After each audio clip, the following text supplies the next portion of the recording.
All right, we're going to read a little bit more from the Manual for Teachers of A Course in Miracles, and we're going to read from the clarification of terms, and this is number 2, the ego dash the miracle. Here we go.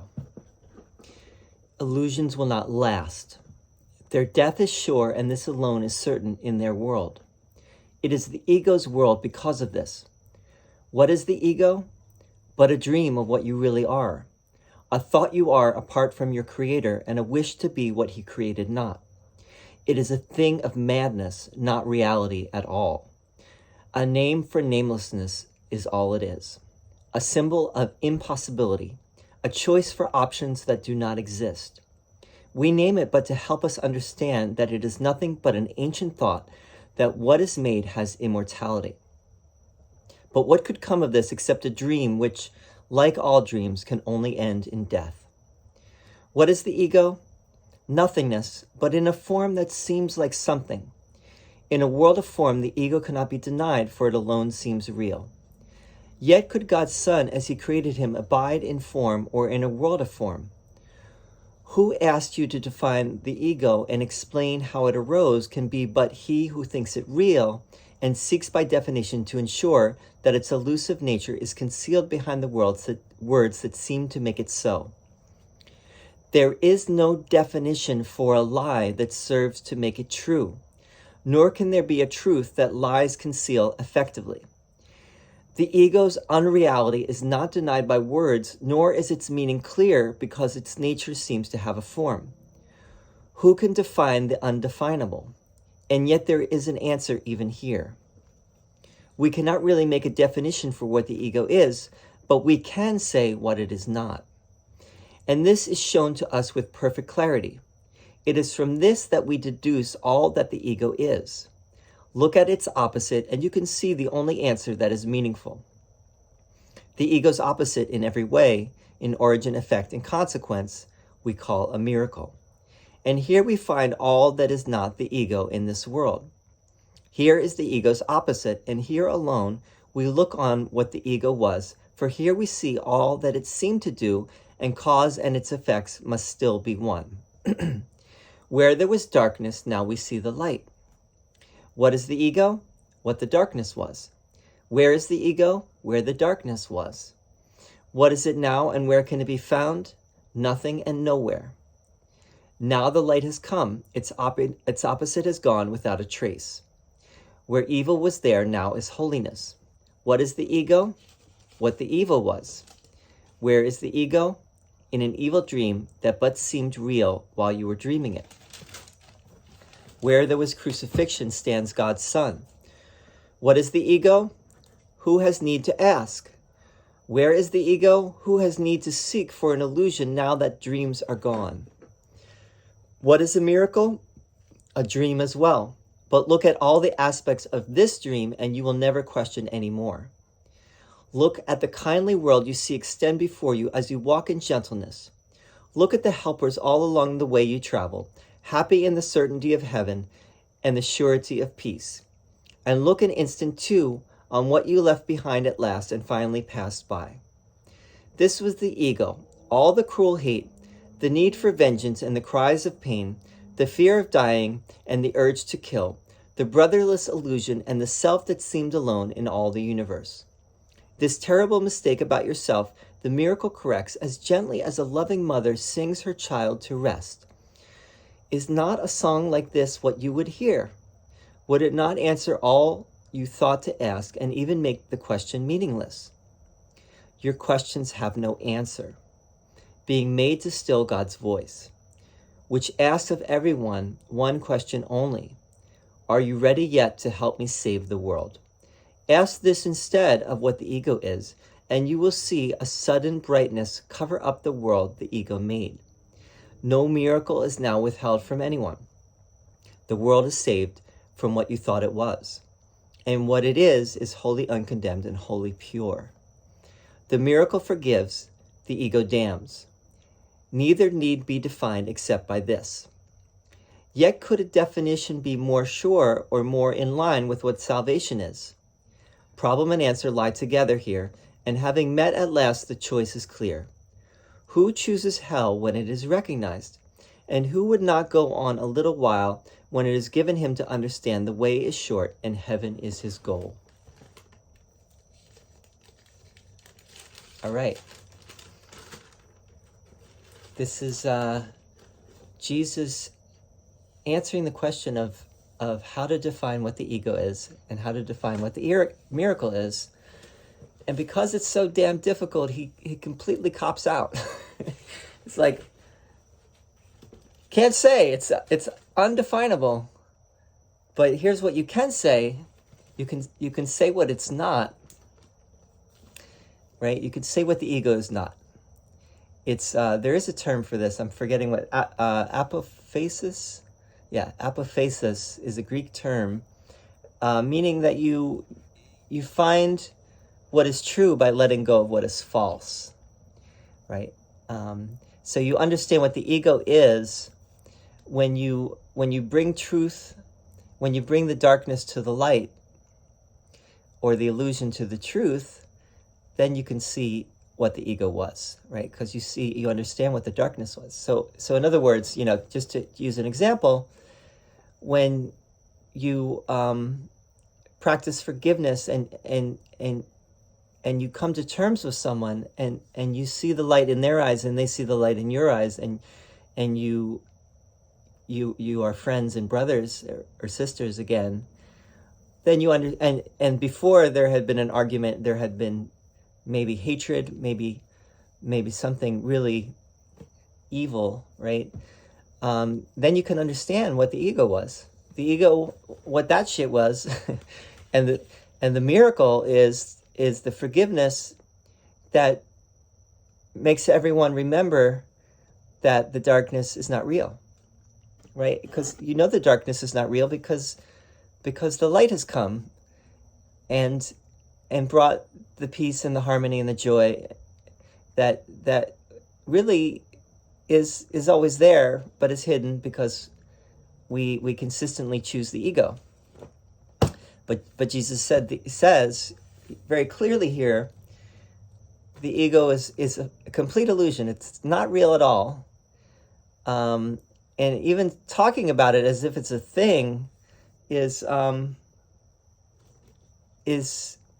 not true. We can't really even say it's a thing, but we have to talk about it. It's a thing of madness, not reality at all. A name for namelessness is all it is. A symbol of impossibility, meaning that it's impossible to be separate from God and separate from each other. That's completely impossible, according to what Jesus is saying here. The atonement principle that nothing happened. We are not separate from God. We've never been separate from God. That's impossible. So it's a symbol of impossibility, a choice for options that do not exist. We name it but to help us understand that it is nothing but an ancient thought that what is made has immortality. That meaning that this world, the created universe, or let's say not the created universe, but the material universe, we think is very real. And in a sense, this world is the creation of the ego, because it was made to hide from God. It was made as a way to push God out of the picture. But what could come of this except a dream? So the world is a dream. The material universe with all its not to get Carl Sagan, trillions and trillions and trillions of galaxies and trillions and zillions of stars and life forms and planets and et cetera, et cetera, et cetera. It's all a dream. That's what Jesus is saying here. I mean, take it or leave it. It's hard to believe.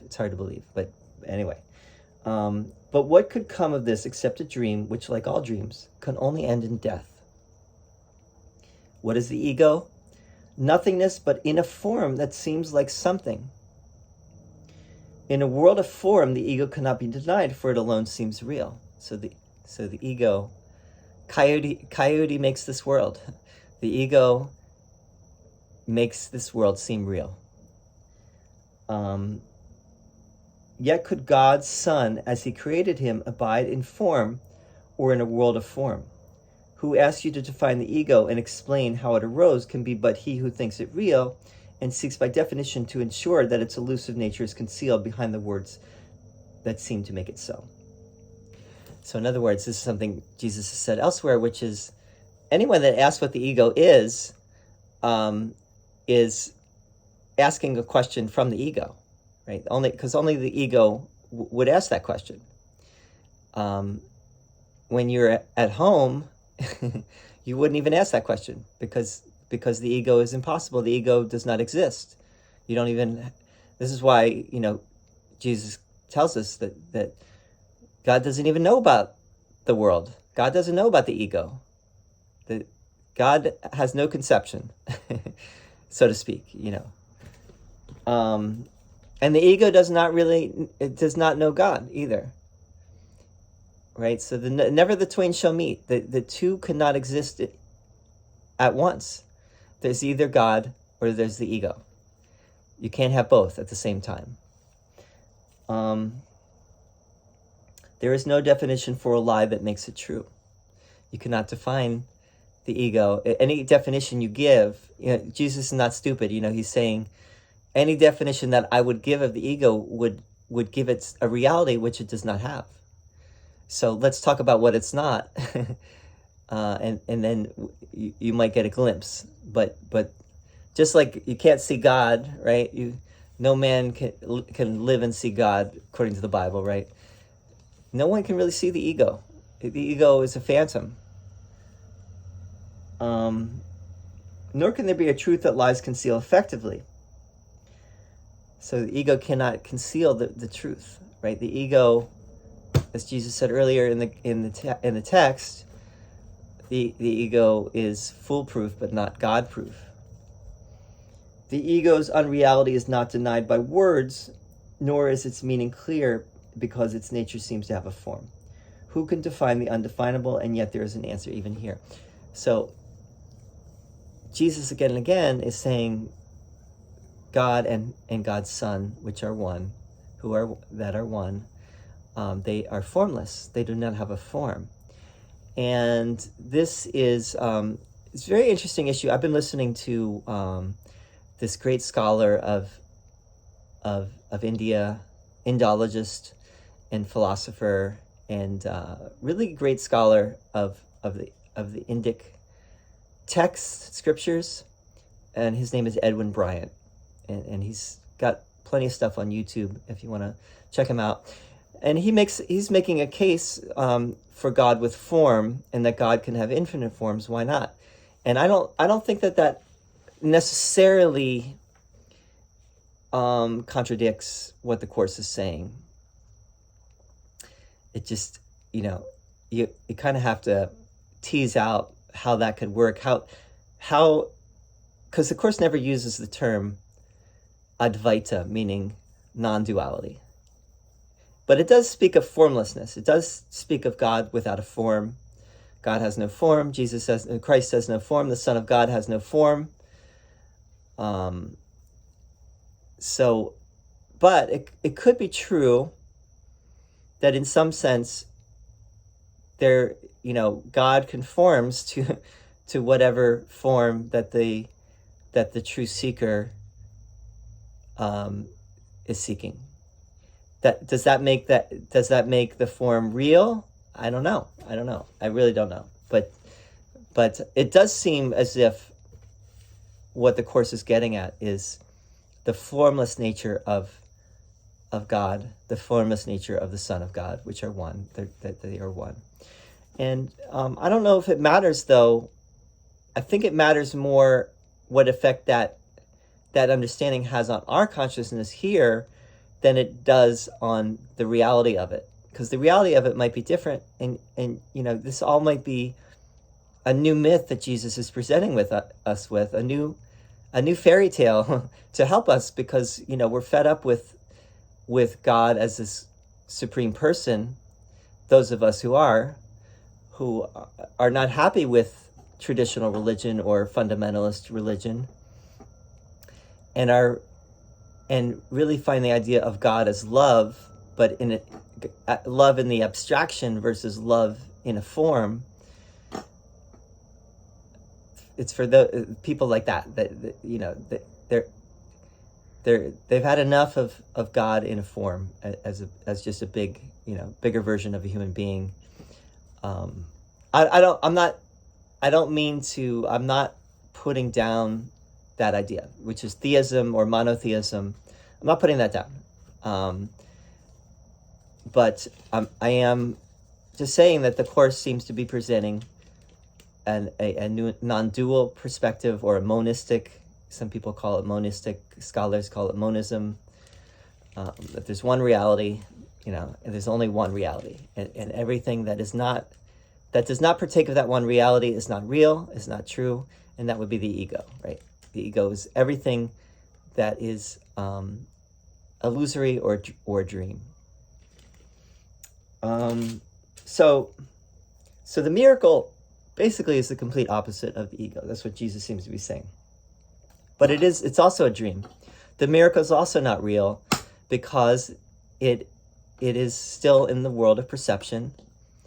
And but we use the miracle, and we use the Course of Miracles as a way to free ourselves from the illusion. So it's the illusion that helps to free ourselves. It's the one illusion, like forgiveness. The miracle is basically, forgiveness, which is the one illusion that frees us from all other illusions. Let's just read the last part again, and we'll talk about it for a second. Your questions have no answer, being made to still God's voice, which asks of everyone one question only. Are you ready yet to help me save the world? Ask this instead of what the ego is, and you will see a sudden brightness cover up the world the ego made. No miracle is now withheld from anyone. The world is saved from what you thought it was, and what it is wholly uncondemned and wholly pure. I think Jesus is really putting the onus on us, right? He's saying, don't ask what the ego is. Ask not what God can do for you, but what can you do for God, right? Meaning, are you ready to join in the salvation of the world? Meaning, are you ready to see your brother whole? And are you ready to see your brother as the same as you? And are you ready to see your brother, the other, as completely not worthy of condemnation in any way? Not worthy of guilt, but worthy of unconditional love, which is all of our true nature. And if you are ready, then you are ready to help save the world, and the ego will soon be out of the picture. Once you engage in that great work, the ego will dissolve. You'll see. The miracle forgives, the ego damns. Neither need be defined except by this. Yet could a definition be more sure or more in line with what salvation is? Problem and answer lie together here, and having met at last, the choice is clear. Who chooses hell when it is recognized? And who would not go on a little while when it is given him to understand the way is short and heaven is his goal? The way is short. The way is clear. The way is short. The miracle forgives, the ego damns. That is all you know and all you need to know. The miracle forgives, the ego damns. Right? You have to get rid of all of the damnation within yourself. Come to the place of complete forgiveness, and then the ego will be no more, and the miracle will stand alone in all its shining glory, and in the light of true forgiveness, you will find your way back to the reality of what you are, your true nature, your true self, and return home again. So with that lovely thought, I hope it's lovely. It's not everyone is necessarily going there quite yet. those of you who might be listening to this, thank you for listening. And if you got to the end of this, you're probably ready, right? So I'll see you on the other side. Om.